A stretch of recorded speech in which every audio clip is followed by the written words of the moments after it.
कहानी शुरू होती है साल 1950 में एक कार फैक्ट्री से। वहां कई कारें बन रही थी, लेकिन उनमें से एक थी एक लाल रंग की कार। एक मैकेनिक उस पर काम कर रहा था। जैसे ही उसने इंजन चेक किया, अचानक कार का बोनट अपने आप बंद हो गया, जिससे उसका हाथ बुरी तरह जख्मी हो गया। उसे तुरंत डॉक्टर के पास ले जाया गया। फिर एक और मैकेनिक कार चेक करने आया।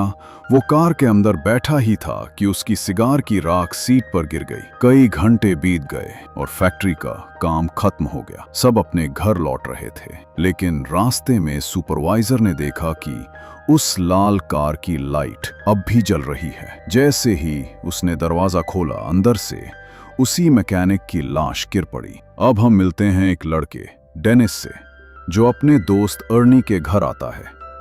अर्नी एक सीधा सादा और पढ़ाकू लड़का था।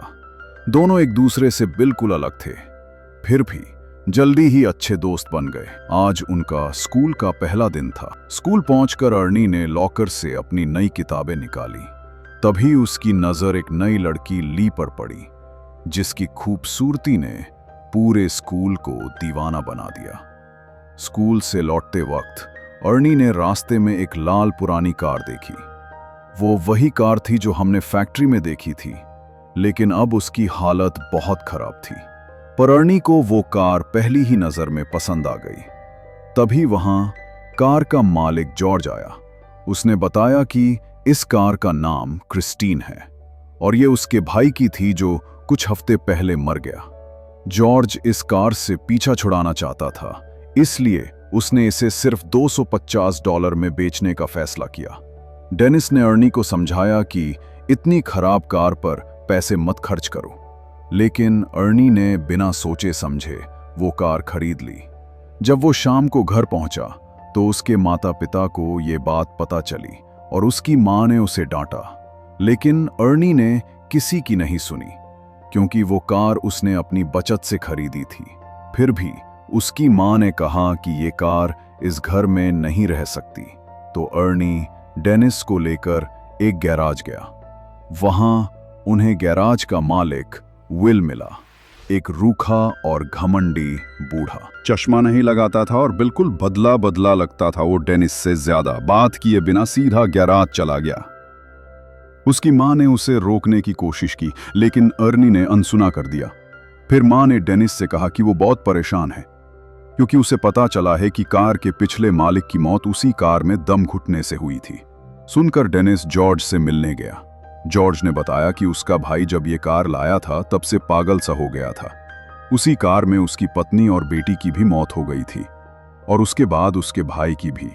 अब डेनिस और डर गया। उस रात वो फिर गैराज में कार को देखने गया। जैसे ही उसने दरवाजा खोलने की कोशिश की, कार का रेडियो अपने आप बजने लगा। डर के मारे डेनिस वहां से भाग गया। अगली सुबह उसका फुटबॉल मैच था। वो मैदान में खड़ा अपने खास गोल के बारे में सोच ही रहा था कि तभी उसने देखा अर्नी उसकी ओर आ रहा था। ये देखकर उसकी बड़ी बहन और उसके दोस्त भी हैरान रह गए कि उसकी कार क्रिस्टीन एकदम शानदार हालत में थी। वहीं अर्नी कार से बाहर आया और सबके सामने ली को किस कर लिया। ये देखकर डेनिस को थोड़ी जलन हुई और उसका ध्यान मैच से हट गया। सका फायदा उठाकर सामने वाली टीम ने उसे धक्का दिया और बॉल छीन ली। डेनिस जमीन पर इतनी जोर से गिरा कि तुरंत बेहोश हो गया और उसे गंभीर चोट भी लगी। कई दिनों बाद जब उसकी आंख खुली, वो अस्पताल में था। उसकी टांग और गर्दन में प्लास्टर था। फिर अर्नी उससे मिलने आया। डेनिस को महसूस हुआ कि उसका दोस्त बहुत जल्दी बदल रहा है। जो कुछ हफ्ते पहले तक डरपोक और माँ बाप की हर बात मानने वाला लड़का था, अब बिल्कुल अलग हो गया था। अर्नी कुछ देर बाद चला गया। शाम को वो ली के साथ फिल्म देखने गया। कार में दोनों के बीच नजदीकियां बढ़ने लगीं। तभी ली अचानक बाहर निकल गई। अर्नी उसके पीछे गया तो ली ने कहा, तुम इस कार से मुझसे ज्यादा प्यार करते हो। अर्नी को यह बात अजीब लगी, लेकिन उसने किसी तरह ली को फिर से कार में बैठा लिया। तभी अचानक विंडशील्ड टूट गई। अर्नी बाहर आकर देखने लगा। ली कार में कुछ खाने वाली थी। तभी रेडियो अपने आप चालू हो गया और डैशबोर्ड से तेज रोशनी निकली। ली को ऐसा लगा जैसे उसका दम घुट रहा हो। अर्नी ने दरवाजा खोलने की कोशिश की, लेकिन कार अंदर से लॉक थी। ली मरने ही वाली थी कि आखिरी वक्त पर दरवाजा खोल सकी, और पास खड़े एक आदमी ने उसे बाहर खींच लिया। अर्नी ने गुस्से में उस आदमी पर हमला कर दिया, लेकिन अर्नी गुस्से में चिल्ला पड़ा और ली को बिना कुछ कहे वहां से जाने को कह दिया। बाद में अर्नी ने यह सब अपने माता पिता को बताया। उन्होंने उसे शांत रहने को कहा और वादा किया कि वो उसे नई कार दिला देंगे। लेकिन इससे अर्नी और भड़क गया, क्योंकि उसे लगने लगा कि जैसे ली उसके माता पिता भी क्रिस्टीन से नफरत करते हैं। उसे लगा कि अगर उन्होंने उसे कार घर पर रखने दी होती तो आज क्रिस्टीन सुरक्षित होती। वो गुस्से में बड़बड़ाता हुआ अपने कमरे की तरफ जाने लगा, लेकिन उसके पिता ने उसे रोक लिया और मां से माफी मांगने को कहा। पर अर्नी और भी बुरा बोलने लगा, जिससे नाराज होकर उसके पिता ने उस पर हाथ उठाया। अर्नी ने भी जवाब में हमला किया और चुपचाप घर से बाहर निकल गया। वो सीधा क्रिस्टीन के पास गया, उसे फिर से ठीक करने के इरादे से। लेकिन जो उसने देखा उससे उसके पैरों तले जमीन खिसक गई। क्रिस्टीन खुद ब खुद ठीक हो रही थी। अर्नी मुस्कुराया और पूछा, तुम क्या कर सकती हो? कुछ ही पल में कार पूरी तरह नई हो गई। फिर रात के अंधेरे में मूची नाम का लड़का, जो बड़ी का साथी था, एक ट्रक लूट रहा था। तभी दूर से क्रिस्टीन की आवाज सुनाई दी। वो पास गया तो देखा कि सामने वही चमचमाती कार खड़ी थी। उसे लगा अर्नी कार में है और अब वो जान चुका है कि क्रिस्टीन को तबाह करने में मूची का भी हाथ था। वो डर के मारे माफी मांगने लगा। तभी क्रिस्टीन की हेडलाइट जली और कार उसकी तरफ तेजी से बढ़ी। मूची ने जान बचाई और पास की गली में भाग गया, लेकिन कार ने उसका पीछा नहीं छोड़ा। वो एक पुराने वेयरहाउस में घुसा, लेकिन वहां भी क्रिस्टीन पहुंच गई। आखिर में वो ऐसी जगह फंस गया जहां से निकलना नामुमकिन था। डर के मारे उसने चाकू निकाला, लेकिन क्रिस्टीन ने जबरदस्ती घुसकर उसे बेरहमी से कुचल दिया। अगली सुबह अर्नी डेनिस से मिलने गया और मूची की मौत की बात बताई। डेनिस हैरान रह गया। अगर क्रिस्टीन पूरी तरह तबाह हो चुकी थी तो फिर ठीक कैसे हुई? लेकिन अर्नी कुछ बोले बिना वहां से चला गया। फिर डिटेक्टिव जेनकिंस उससे मिलने आया और भरोसा दिलाया कि वो इस मामले की तह तक जाएगा। क्रिस्टीन पर हमला करने वाले गुंडों और मूची की हत्या की जांच एक ही केस में चल रही थी। जलती हुई क्रिस्टीन उसका पीछा करने लगी और आखिर में उसे भी कुचलकर राख कर दिया। कुछ देर बाद विल ने गैराज में कार की आवाज सुनी। देखा धुएं में लिपटी हुई क्रिस्टीन खड़ी है, जबकि अर्नी तो दूसरी कार की मरम्मत के लिए गया था। वो बंदूक लेकर देखने गया कि कार में कौन है।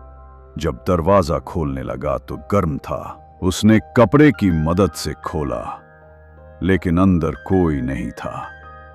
जैसे ही वो खुद कार में बैठा, दरवाजा अंदर से बंद हो गया। क्रिस्टीन ने अचानक सीट खींची और डैशबोर्ड में विल को कुचलकर मार डाला। अगली सुबह जब अर्नी गैराज पहुंचा तो वहां पुलिस की कई गाड़ियां थीं। डिटेक्टिव जेनकिंस ने बताया कि विल की लाश क्रिस्टीन के गैराज से मिली है। अर्नी बार बार यही कहता रहा कि उसे नहीं पता क्या हुआ, लेकिन उसके दिल को मालूम था। फिर से वहीं खड़ी थी क्रिस्टीन। डेनिस जैसे ही अस्पताल से घर लौटा, ली का फोन आया। उसने कहा कि उसे डेनिस से मिलना है।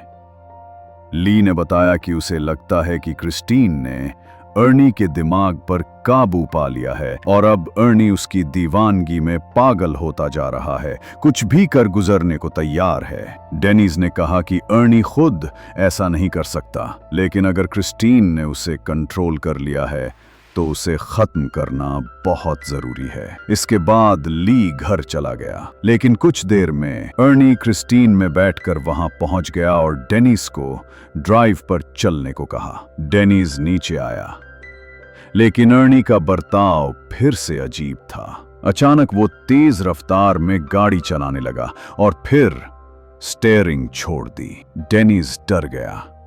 उसने कहा कि क्रिस्टीन अब उसके कंट्रोल में नहीं है, लेकिन अर्नी अजीब अंदाज में बोला, कोई भी मुझे और क्रिस्टीन को अलग नहीं कर सकता। उसे क्रिस्टीन पर पूरा भरोसा था और ये साबित करने के लिए उसने गाड़ी को सामने से आ रही कार की ओर घुमा दिया।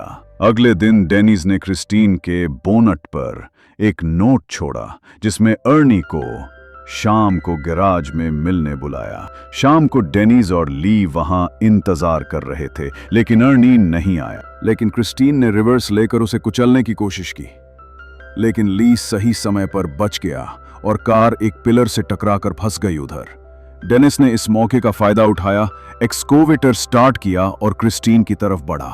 टक्कर हुई, लेकिन वो पागल कार अब भी भागने की कोशिश कर रही थी।